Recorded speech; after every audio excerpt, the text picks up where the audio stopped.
If you or a loved one is living with cancer, you probably have two focal points: how to rid yourself of it and how to prevent it from coming back.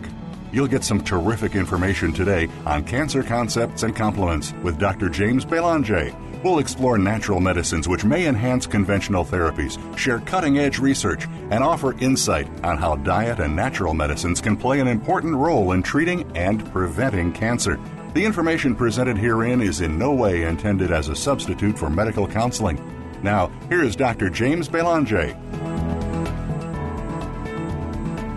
Hello, welcome to Cancer Concepts and Complements. I'm your host, Dr. James Belanger from the Lexington Natural Health Center in Lexington, Massachusetts. Today I am going to talk about pancreatic cancer. This is a very important cancer to talk about because unfortunately the current treatment is not very good. It's definitely improved over the years, but unfortunately the survival is still very low, and very few people are cured by that. So we need to improve the statistics and the results, and adding natural medicines to the conventional therapies, the chemotherapy treatments, might help improve that. So today I'm going to talk to you about all the research that's been done combining various natural medicines with the current conventional therapies for pancreatic cancer, what's been published so far, and the results. Many of them are animal studies, unfortunately. There's very few human studies where they've combined conventional therapies with natural medicines.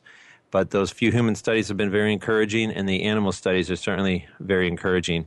And I hope anybody listening has some money, dedicate some more money to natural medicine research, and we could maybe get some better results with pancreatic cancer because the animal studies are very encouraging. But it's the fourth most common cause of cancer-related death right now, pancreatic cancer in men and women. It presents and part of the reason for that is it presents in advanced stages in 80 to 90% of people. Advanced stages, and so that it's caught later, and that's why many people die from it, unfortunately. Only 16% are usually candidates for surgery, and 80% of those patients that even have the surgery still can relapse after having the surgery and even doing chemotherapy. Unfortunately, the cure rate is only 5%. For pancreatic cancer. And the median overall survival for patients with metastatic pancreatic cancer, if they don't get treatment, is 3 months. If they do get treatment, depending on the treatment, about a 1-year survival is about 35%, maybe 40% in people. They live 1 year, 40%, and very few people live past 3 years if they have metastatic pancreatic cancer. But they have had improvements lately. Before just the last few years, the survival rate was even lower. The two new chemotherapy drugs, drug regimens that have improved survival is gemcitabine and Abraxane, and the other drug combination is called FOLFIRINOX, which we'll talk a lot about. They've added those, and the survival rates have been better after 1 year. They used to use just a drug called Gemzar, and they still do for people that are too sick to have more toxic chemotherapy regimens. The Gemzar 18 to 22% of patients will be alive after 1 year with Gemzar. Now, when they've combined this Gemzar drug with another drug called Abraxane, now those 1 year overall survival rates are around between 35 and 48%. And then there's this other drug regimen called FOLFIRINOX that's about 48% 1 year overall survival. But like I said, unfortunately, very few people survive past 3 years even with those regimens. Now, so what are some risk factors for pancreatic cancer? Well, the older population might be, that's one reason we're getting more older people now. People are living longer, and it is a condition usually of more elderly people. And it is on the rise, unfortunately. Pancreatic cancer is expected to maybe be the second cause of cancer-related death in 2030. I think I read that. So it's going on the rise, and one of it's because of more people living longer, but the more common reason why it's going up is obesity and high carbohydrate intake, because there's a strong link between what's called metabolic syndrome and pancreatic cancer. Metabolic syndrome is basically a condition where your body produces too much insulin in response to carbohydrates. So if you wake up every morning, you have your toast and your bagel and your glass of juice and pancakes, and then you're eating, pastas and breads and potatoes and this and that. You're doing that for years, and you're a little bit, overweight, and you're not exercising much. Your body starts to produce too much insulin, and it overshoots. Like, it produces more insulin than it's supposed to. And this high circulating levels of insulin might stimulate the development of pancreatic cancer, because there's insulin receptors, binding sites for insulin on pancreatic cancer cells. So they call it the metabolic syndrome, where a person has this high circulating levels of insulin, and they tend to be more, overweight in the middle, and they have high blood pressure and high fasting glucose levels, and triglycerides are higher in the blood. That's the definition of it. Well, they've done a study in diabetes care showing that patients are at higher rate for pancreatic cancer if they have metabolic syndrome. And then when they've actually looked at people that have pancreatic cancer and they compare those to people that don't, they typically eat more what's called high glycemic foods that have a lot of starch or sugar that don't have a lot of fiber. So good thing to get those out of the diet. A lot of people are going more paleo now. Does seem to be a more healthy diet. Not, you don't have to eat a ton of meat, just some small amounts of animal protein, nuts, seeds, lots of green leafy vegetables, and keep the grains more to a minimum, especially the grains that have no fiber. And those are mostly the man-made things, the white flour, the white pasta, and switching more to the higher fiber alternatives. There's also a link with preservatives in pancreatic cancer. Preservatives, especially those nitrates and nitrites that you'll see on cured meats, from lunch meats, bacon, hot dogs, that kind of stuff, is linked with pancreatic cancer. It mixes with your stomach acid and turns into something called nitrosamines, which are linked with that. So getting those things out of the diet would be important. And a lot of grilled meats, deep fried foods, all those things, I know taste good, but the more we eat them, they contain these toxic substances called HCAs, heterocyclic amines, that are linked with pancreatic cancer and stomach cancers and other gastrointestinal-related cancers. Smoking also increases pancreatic cancer risk. Don't think of just smoking as increasing lung cancer. It increases many types of cancers, including pancreatic. So cutting that out. So those are some of the reasons why maybe pancreatic cancer is on the rise, and changing the diet might make a substantial difference. Okay, so there are two major drug regimens right now that are being used to treat metastatic pancreatic cancer. The first is called FOLFIRINOX, and it's actually composed of three different types of chemotherapy drugs. The first one is called oxaliplatin, and then there's another one called irinotecan, and another one called FiveFU. So it's three chemo drugs. That's why it can be kind of hard on a person's body that's being used. And it has caused a substantial improvement in those 1-year survival rates compared to the drugs that they used to use. Excuse me. There's also another regimen called gemcitabine and Abraxane, which is pretty comparable to its overall response rates and survival rates as the FOLFIRINOX. So this is basically these two regimens now. And a lot of doctors go with FOLFIRINOX, and people that are younger, that have a good performance status, meaning that they getting around, they can dress, eat, they have good energy levels, because it is a more toxic and harder regimen. So they usually give that to people that are functioning better. And Gemzar, Abraxane, they certainly can give to people that are functioning good, or they give to people that might be a little debilitated, a little more tired, not able to work as much. It's more gentle than this FOLFIRINOX.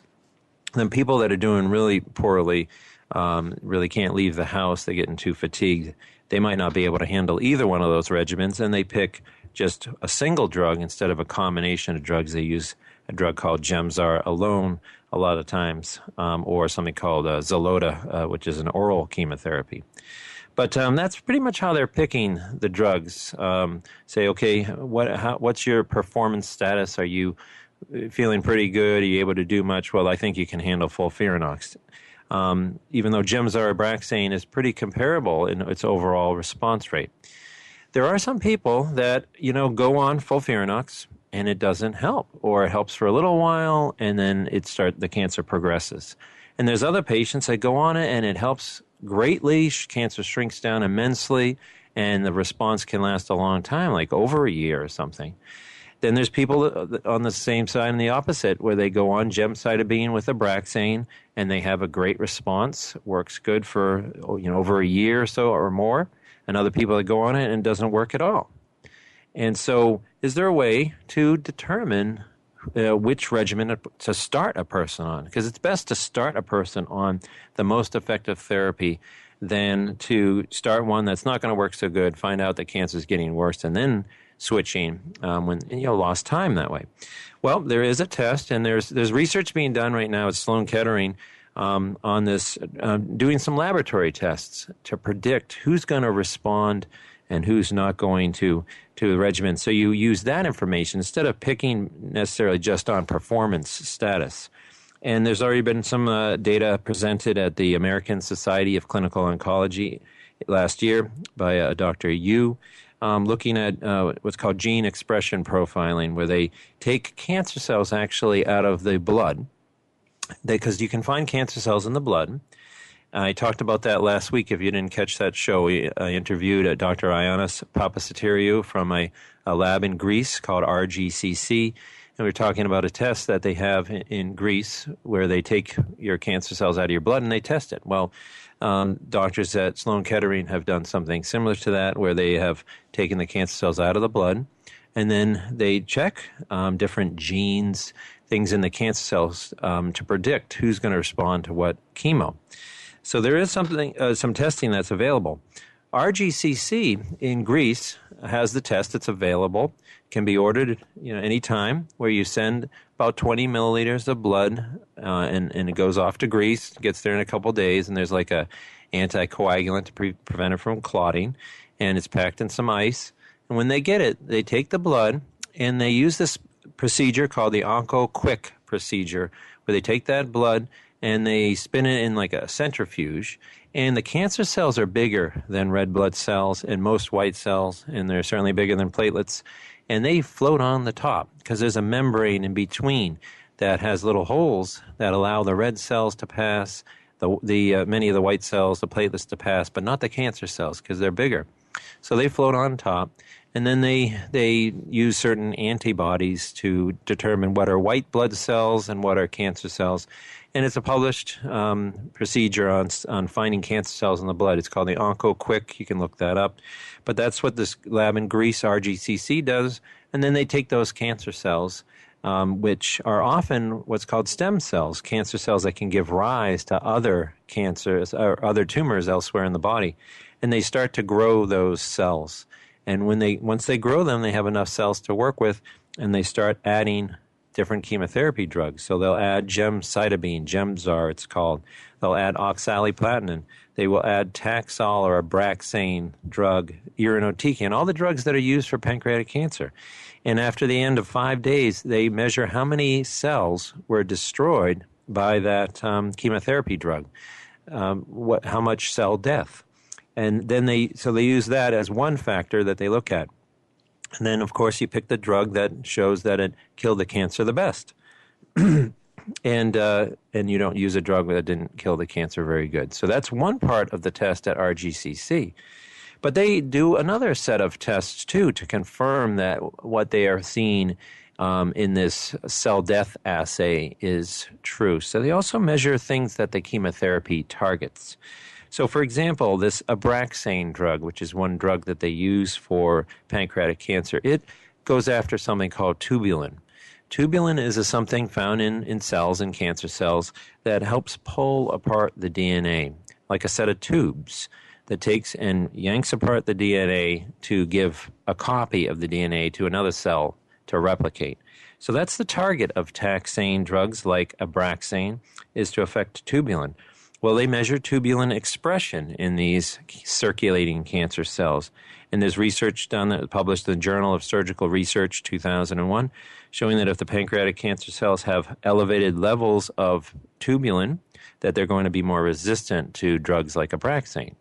So that's one of those tests that predicts, is Abraxane the best drug to pick or another drug? So you look at that, you look at cell death pathways. Another thing, for example, I mentioned there's a drug called oxaliplatin that's often used for pancreatic cancer. Well, they'll test to see if oxaliplatin killed the cancer cells in the lab. That's one test they'll do. But they'll also measure things that lead to resistance to platinum drugs and see if the cancer is making those things. So platinum drugs like oxaliplatin create damage to the DNA. Well, one thing that cancer cells can do is they can fix themselves. They can repair the damage. And the better they are at repairing the damage, the more resistant they will be to the platinum drugs. So RGCC in Greece measures repair enzymes. There's one called DNA methyltransferase. There's something called glutathione S transferase. These are things that are involved with the repair or the detoxification of platinum drugs that the cancer cell uses to become resistant. Another drug that's often used is one called FiveFU. That's part of the FOLFIRINOX pathway. And again, it has a target. It targets something in a cancer cell called thymidylate synthase. If the cancer cell is highly expressing that, then that will lead to resistance to 5-FU, because if there's too much of that for the 5-FU to inhibit, the cancer makes excess amounts, then it won't be able to be strong enough to inhibit it. So there's these many types of genes that can be measured and testing the cancer cells to predict, and using that information, because like pretty much they are saying, well, FOLFIRINOX or Gemzar Abraxane, which one are we going to use? And it's based on how a person's feeling and how active they are. But they're very comparable in their overall response rates. I say we do some tests first and then pick the regimen and go from there. Okay, I got to take a break right now. When I get back, I'm going to talk about ways to support the chemotherapy, make it work better, and to reduce side effects. This is Cancer Concepts and Compliments.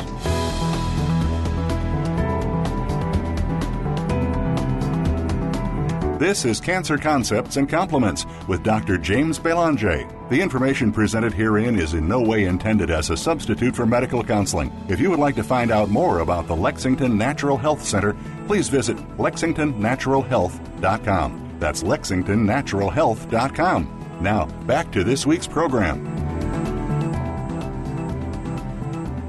Hello, welcome back to Cancer Concepts and Compliments. I'm your host, Dr. James Belanger from the Lexington Natural Health Center. Before the break, we were talking about a test called the chemosensitivity profile that's available at many labs. One of the labs is called RGCC in Greece, where they take and test your cancer to see if it's sensitive to chemotherapy and which chemotherapy drugs. And then you can use that to help pick the right regimen for you so you're started off on the most effective drug and not one that's not going to work very good for you. And there has been some research done elsewhere, like Sloan Kettering I mentioned.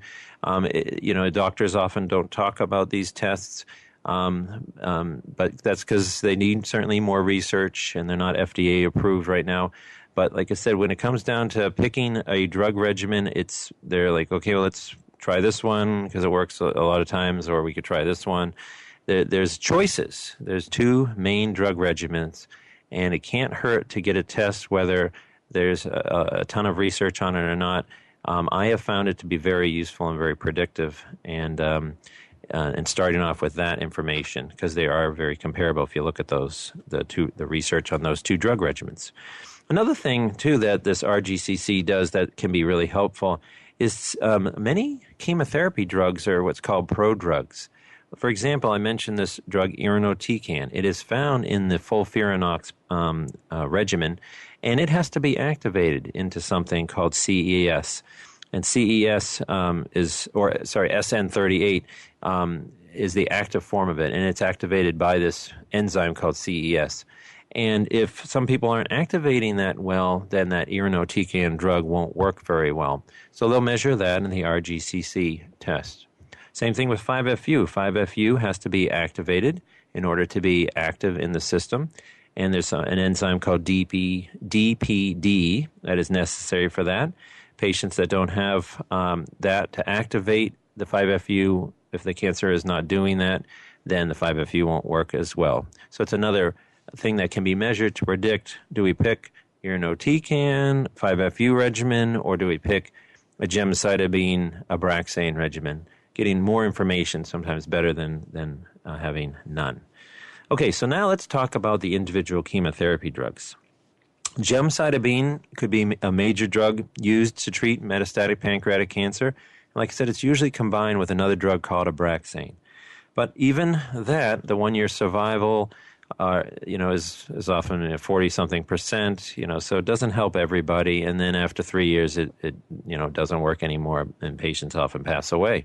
So we need to improve on that. And they know a lot about how cancer becomes resistant to gemcitabine. And one of the things that happens is there's this really common mutation found in pancreatic cancer from the start. Over 85%, if not 100% of all patients that have pancreatic cancer have this mutation in this substance that we all have in our cells called KRAS. KRAS it's called a second messenger in the body. And it basically signals replication of DNA. So it's like a set of dominoes. It's like one domino, and it triggers a bunch of other dominoes to fall, and that last domino leads to growth of a cell. And if as long as those dominoes are standing upright, nothing's going to happen. But KRAS, when it's mutated, allows the dominoes to continue to fall and the cells to continually replicate, and that leads to uncontrolled cancer growth. And so when this KRAS is mutated, it often turns on something else called AKT.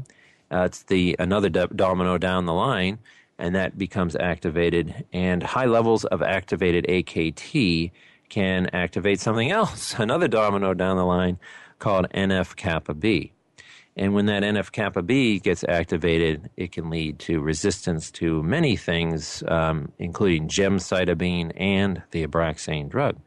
So there's been a lot of work being dedicated. Well, can we use some things that inhibit this AKT, stop that domino from falling, shall we say?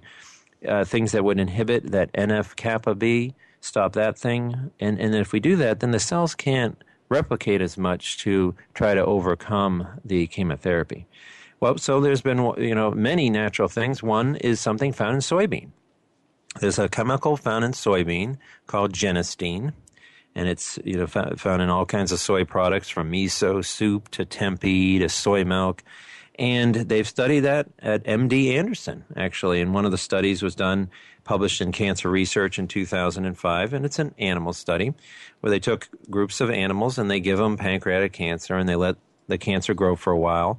And they have a control group where they don't give them any treatment, and they measure how much it grows. And then they did a group where they gave them Genestein, just pure Genestein. They didn't give them tofu or anything. They gave them a purified compound from soybean, which they think is one of the active compounds in the soybean called Genestein. And they gave an equivalent of amount of like 1,500 milligrams a human dose, which is way higher than you would get out of eating tofu or miso soup. So this would be like a pharmacological dose of that. And they gave that for just about like 10 days is all. And then they gave another group Gemzar, the gemcitabine drug it's also called. And then they gave a group gemcitabine and the Genestein together. Well, when they used the combination of the soy product, the Genestein, with the gemcitabine, there was a 75% reduction in the cancer. And that was just after 13 days, 75%. Whereas gemcitabine by itself, 27% reduction. So it greatly enhanced that. And its mechanism of action was it inhibited that thing called AKT and this other thing called NF-kappa-B that leads to resistance. They did do a human study on it, but unfortunately they did not use purified Genestein. They used just a soy, they call it isoflavone, that has a mixture of Genestein and something else in it called diazine. Didn't give very much of it. It didn't add any benefit to this drug called erlotinib that they studied it with. But unfortunately, that's where it's at. There's no more human studies, and the human study that was done, they didn't even use a good enough dose. Genestein is a compound found in soy. And what's interesting is when you eat, say, a soy product, in the soy product, it's called Genestein. And it goes into our gut, and the bacteria convert it into something called Genestein. and healthy bacteria. If you don't have enough healthy bacteria, the acidophilus and that kind of stuff, you're not going to activate the Genestein in your gut. Fermented soy products already have something called Genestein in it. And those are miso soup, fermented soybean, or tempeh will have more Genestein in it. But tofu, soy milk are not fermented. You have to wait for your gut bacteria to convert it. So there's some issue there. But this was done on purified Genestein, this animal study. So that's what the human study needs to be conducted on to see. But some really encouraging data there. So another thing that leads to resistance to gemcitabine is this NF-kappa B activation. Think of this as it's a molecule produced in response to stress. So stress, when the cancer is getting stressed by the chemo. So the cancer is seeing this chemo come in and getting attacked by the chemo, and as a result produces this defense mechanism, you could call it, called NF-kappa B. And so that will become activated the more the cancer gets exposed to chemo, when it's getting threatened by the chemo. And it does a whole bunch of things, this NF-kappa B. It activates a bunch of other dominoes that lead to basically more rapid cell division, so the cancer cell starts to divide more rapidly. It will inhibit the death of the cancer cells to stop them from dying in response to the chemotherapy. It will induce blood vessel growth in the cancers. It will make them become more invasive. So there's some research showing that patients, if they have a lot of chemo and they're starting to get sick and they need a break, they've done studies where they go in, they take a look at the cancer, and they'll find these, they call them stem cells in the tumors that have a high proliferation rate, where they're rapidly dividing and everything.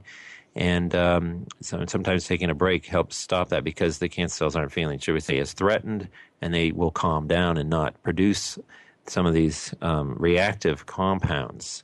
So, that's an interesting finding. Sometimes it's useful to take a break. And then sometimes when you go back to the same chemo regimen, they respond to it again. So it is fine to take breaks sometimes if a person's having too many side effects. It might not it might even improve their outcome later, because then it gives them more mileage, shall we say, on that same drug regimen, and calms down the cancer a bit. So it's kind of a tough thing. The chemo does kill a bunch of cancer cells, but those that it doesn't sometimes get turned on. So if there's a way to stop them from getting more activated, then we want to do that. And so more things need to be dedicated on inhibiting this NF-kappa B. But one of those things is Genestein. Another thing that's been studied is something found in turmeric called curcumin. Again, MD Anderson doing research on this. They will come up a lot in this discussion, doing a lot of research on natural compounds, which is great. Again, mostly animal studies. More money needs to be dedicated on human studies for this. But curcumin is a compound found in turmeric, and they did the same kind of plan where they gave animals pancreatic cancer, and then they gave a group just a control. They gave them olive oil, and then they gave another group of animals curcumin, and they used almost 10 grams of a human equivalent, 10 grams or so, and they gave that. And then they gave Gemzar in another group, and then they gave a combination of this Gemzar, gemcitabine drug with the curcumin. And then after 31 days, they measured the tumor volume, and they were half the size in the group given the curcumin with the Gemzar versus Gemzar alone. And when they looked at the cancer cells, they weren't replicating as quickly. So it reduced their replication level, and it reduced the levels of blood vessels. And it decreased this NF-kappa B, the thing that becomes activated that makes the cancer become resistant to the chemo, that makes the cancer become more invasive and more aggressive and stuff. So that's really interesting stuff. Now, they have done a human study where they tried to start off a phase 1 where they're checking toxicity and stuff. And they gave such a big dose of curcumin all at once that people had all this stomach upset from it, and like ulcers, and they had to stop the trial. See, curcumin is good, but you can only take a small amount of it, and you have to take small, frequent doses of it. So that's how I would create a human study, is give small, frequent doses of curcumin, and with food. They gave it on an empty stomach 4,000 milligrams of curcumin all at once. And I've never been able to get more than 2,000 milligrams into my patients at once, even with food. Another thing that needs to be done is there's all kinds of new types of curcumin coming out on the market that are supposedly more absorbable than another type. And it might help improve results so that you can get more curcumin into a person's body without taking as high of a dose as the one that they used in the animal study. The one in the animal study was what's called a C3 complex curcumin, but they have all these other ones now, have different names, Mariva and Theracumin and BCM95, and improvements on curcumin to make it more absorbable. That's what needs to be dedicated for more human studies. There's something that a natural compound that has also been studied to help make gemcitabine work better that contains curcumin, among other natural compounds. It's called Cyflemed, and it's being marketed by a company called New Chapter. But it has all kinds of data on it, a lot of for prostate cancer, but it's been studied for pancreatic cancer, and it's a combination of turmeric. That's one of its main ingredients. 14% of it is turmeric, but its main ingredient is rosemary, 19% rosemary. And then it's got holy basil, it's got green tea, it's got ginger, it's got oregano, a lot of, culinary spices in there. And then it's got this herb called polygonum or huzong, which is a herb that contains a substance that a lot of people might know about called resveratrol, which has been studied. So some of these things actually have been studied by themselves. Turmeric has been studied, green tea has been studied by itself, and resveratrol, and they all have activity against pancreatic cancer. Well, this Cyflemed combines them all. So it was an animal study where they took that and they gave that to animals. And then they combined it with the gemcitabine or just Cyflemed alone in a control. And they did this for 4 weeks after tumor implantation. Tumors were half the size of the control group in the Cyflemed and gemcitabine group. And when they combined the Cyflemed with the gemcitabine, they were 1/9 the size of the control. So this one really enhanced the effectiveness of that chemotherapy, better than Genestein did in that other trial and that curcumin did by itself. So there might be some synergy happening between all these things. But one thing to keep in mind is the dose that they used in this particular trial was a human equivalent of 7 grams. 7 grams, which if you calculate, it's about 18 pills of this Cyflemed. 18 pills. If you go and get a bottle of this stuff, they might recommend a couple pills a day, and that's not what they used in this animal study. Dose is very important. Dose on anything from an antibiotic to a natural substance. If you only take a couple pills a day, you're not going to get much curcumin or turmeric. You're not going to get much of that rosemary, that green tea, whatever those active things are in there that might inhibit. So that's what should be studied for a human study is equivalent of what they gave these animals, because that's important. And it was given orally too, which is encouraging. Sometimes the animal studies, they're injecting it into the animal, and oral might not work the same. But this was an oral study, very impressive results, but it was a very high dose of that. I use high doses of green tea all the time, and this resveratrol compound and curcumin. I find it very well tolerated. So especially when given with food in divided doses. Okay, we're going to take another break. When I get back, we're going to talk about resveratrol. This is Cancer Concepts and Compliments.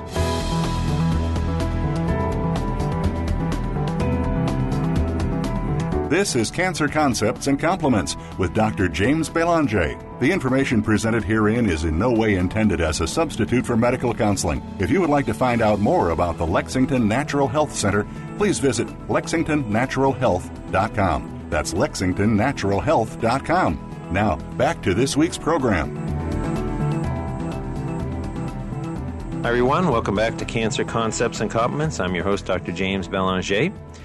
So let's continue our discussion about natural medicines that might enhance chemotherapy. So we've talked about curcumin, Cyflemed, Genestein, and there's many others. So let's switch gears to a different chemotherapy, oxaliplatin. Oxaliplatin is another primary drug given to treat pancreatic cancer in that regimen called FOLFIRINOX. Well, there has been some studies done at the Wayne State University in Detroit, Michigan, where they used the Genestein, the same thing that was studied with gemcitabine, and it was found to also improve the responsiveness of pancreatic cancer to oxaliplatin.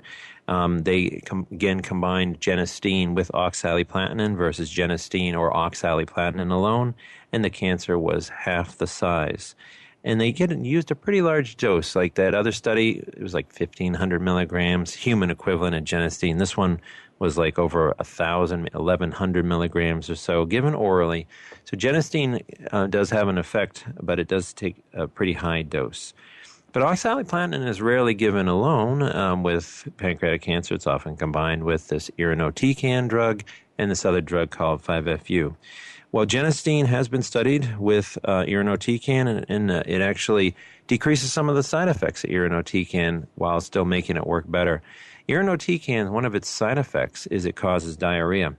And Genestein in animal models was shown to inhibit the diarrhea-provoking effects of irinotecan, so a nice added plus. And it's also been shown to make 5-FU work better, that 5,4-uracil that has been combined with the oxaliplatin. So Genestein would be a very interesting natural compound to study with FOLFIRINOX, a human study, to see if it can get some better mileage out of that drug regimen, and also with that gemcitabine drug. Curcumin, another one, also being studied with oxaliplatin, but unfortunately it has not been studied with pancreatic cancer. It has been studied with colon cancer. It was shown to make colon cancer more receptive to oxaliplatin. And the drug, they're both gastrointestinal related cancers, so I'm sure it's probably produced the same type of effect, but has not so far been studied with pancreatic cancer and oxaliplatin, but colon cancer and oxaliplatin. So curcumin and Genestein might be useful things to study to see if they will make FOLFIRINOX work better. Okay, now I got to talk about side effects. FOLFIRINOX can cause a low neutrophil count. It can knock down your white cell count more so than that gemcitabine Abraxane thing, and that can be pretty severe. There's a natural compound found in this plant called berberis. Berberis is a plant, like for example, there's one called Oregon grape. That's a berberis species. It contains this compound called berbamine. And berbamine has been studied in people and published in the journal Phytomedicine, 1991, showing that it can help prevent chemotherapy or radiation-induced inhibition of the neutrophils. So it can help support the neutrophils to help it keep a person on schedule. And what's interesting, it has also been studied to make gemcitabine work better as well.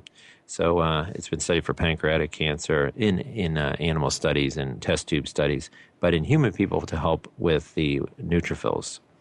Other things you can get is, I mentioned diarrhea, and that is from the irinotecan part. Sometimes the 5-FU, Genestein, is useful for that.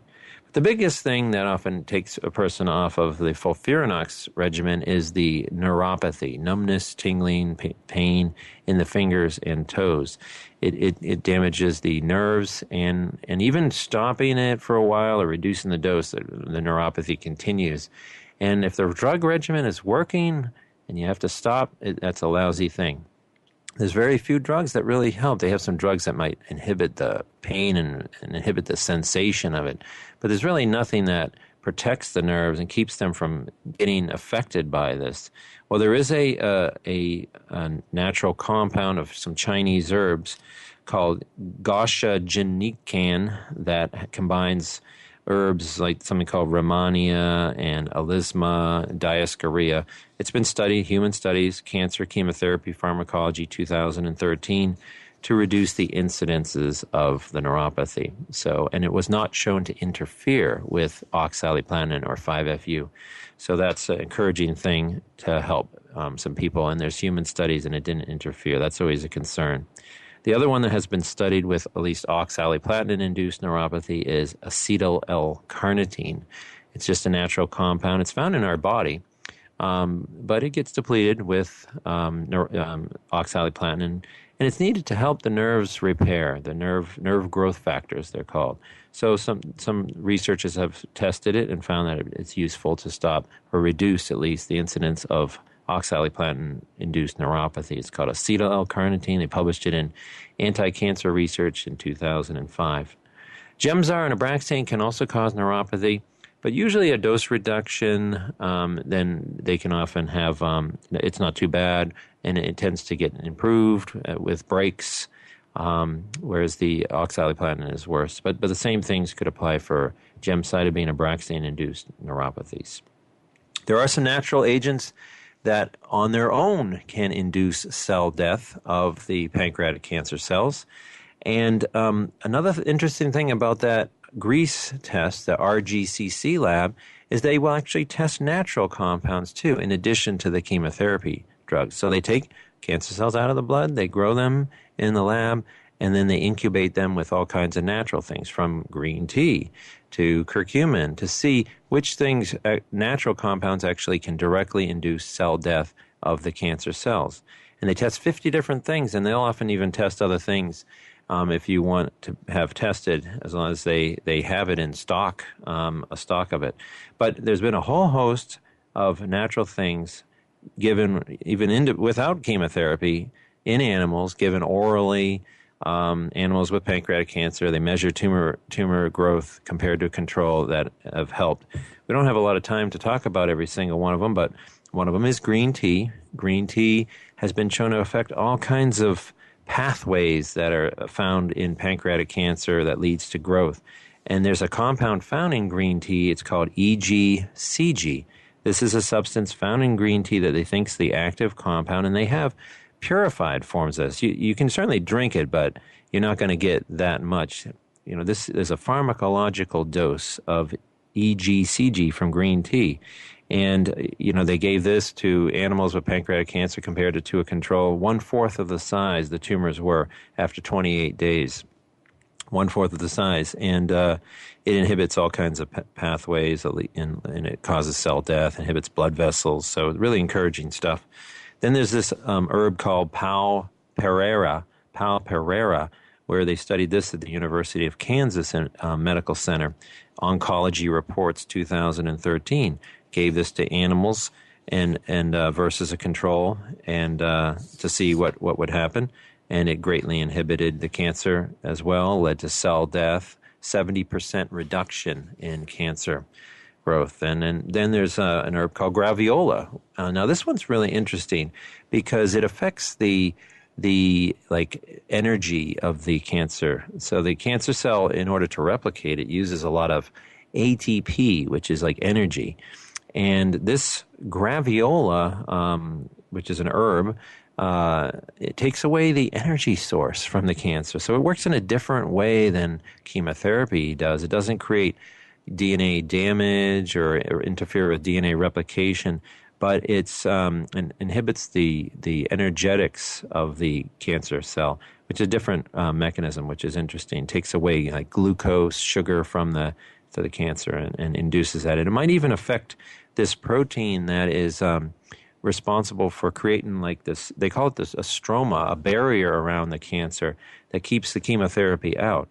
That it might reduce the expression of some of the stroma proteins that surround the cancer that keep chemo from penetrating. Another one that everybody's going to like this one, chocolate. Chocolate inhibits pancreatic cancer growth in animals. Now, there's something in the cacao bean called polyphenols that they took a highly potent cacao that had a certain amount of these polyphenols in it. They gave it to animals that had pancreatic cancer. After 6 weeks, measured tumor weight, tumor volume. Tumor weight was 1/5 the size of the control. And what was very interesting about this is it interfered with something called KRAS, which I mentioned. 85% or more of patients with pancreatic cancer have a mutated form of KRAS, which allows it to stay in its active form, where I mentioned as a domino, it allows it to stay on, leading to constant cellular replication. And they so far have not found a good drug target for KRAS. I guess there's some problems finding a drug target. But cacao, or the cocoa bean, affects that. But it comes down to these polyphenols. So they used a equivalent of 240 milligrams of this polyphenols. And so you want to make sure that if you had some chocolate, it had a lot of that. But there's a company called Consumer Lab that they check products. They take products off the shelf. They measure things. And they just did one on cacao and taking a look at how many of these bioflavonoid compounds, these polyphenols, are found. And the one that they found the highest it's called resveratrol cocoa well powder. Resveratrol cocoa well powder had the highest amounts. Some of them didn't have hardly any of it. So it's not like any old chocolate's going to work. This was one that had a high amount of polyphenols, they're called. So that's really interesting. Now, lastly, before we have to end the show, I want to talk about blood tests.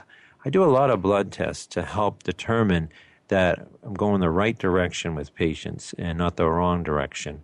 You know, a lot of doctors just do scans, and there's a tumor marker called the CA19-9 for pancreatic cancer that can help determine if you're going the right direction. But there's a lot that you can measure besides the CA19-9 in the blood to see if the cancer is responding well or not. And many of them they call them serum cytokines. And they have different names. One of them is called interleukin-6 and interleukin-10 and interleukin-8. Well, there's been a bunch of studies done, and one of the studies was done at MD Anderson, published in the journal Cancer 2004, where they measured these things called interleukins in the blood of patients with pancreatic cancer and compared it to healthy controls. And they measured interleukin-6, interleukin-10, interleukin-8, and they found that patients had high levels of interleukin-6 or high levels of interleukin-10 had a worse survival. And the reason for it is interleukin-6 basically activates growth pathways in the cancer. So if the cancer is producing a lot of that, you'll see it in the blood, and it's going to activate growth pathways. And interleukin-10 interferes with the immune system's ability to see and attack the cancer. And so you have high level of that, you might not do as well. Well, the reason why I measure these is because there are natural compounds that can inhibit these things.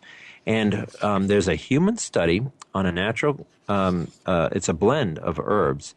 It's called I'm gonna butcher this, but King Yi Huaji formula. QYHJ is the acronym for it. And a mixture of something called konjac, Hediotis, Scutellaria barbata, and Gymnostemma. Those are the herbs that are in it. But this has been studied in China, given to people with pancreatic cancer, combined with chemotherapy. Now, the study was done, and it was published in China, so this was a study that I could not read. But they mentioned that the 3-year survival was 14.1%, and the 5-year survival was 8.4% when it was combined with chemotherapy. Well, if you look up the data on FOLFIRINOX or gemcitabine Abraxane, very few people are alive at 3 years, and only 5%, maybe 6 tops, are alive at 5 years. And this is advanced cancer patients, and even early stage too. That's the overall survival is 5%. This one was 8.4%, and they combined this Chinese formula with chemotherapy. So that's really encouraging. And they have done animal studies on this formula, and it inhibits this thing called interleukin-6. And they find that is a pathway that's often upregulated in patients with pancreatic cancer, leads to growth. So the goal here is to try to stop that pathway from becoming overactive, to allow that chemotherapy to continue to work and not being inhibited. And you can measure that in the blood, give something like this formula, or there are other herbs that can affect interleukin-6, and see if it stays down. Because according to the research, if it's high, it's not a good sign. You can do the same thing with that other thing I mentioned, interleukin-10. Measure that. If that's elevated, it's considered a bad sign. People don't live as long. Do things to lower that. Well, there's something natural. It's a form of vitamin E, actually, called tocotrienols. tocotrienols. It's found in the bran part of like rice bran. Well, it's a form of vitamin E. It's been studied against pancreatic cancer in animals. It's been shown to make chemotherapy work better, like gemcitabine work better, and it also directly inhibits cancer and inhibits this interleukin-8. Okay, so just to get a sense, we can do some blood tests to help fine-tune the treatment plan, do some tumor testing, and find out what's the best plan for you. Well, next week I'm going to talk about ovarian cancer. I hope you enjoyed today's show. This is Cancer Concepts and Compliments. I'm your host, Dr. James Belanger.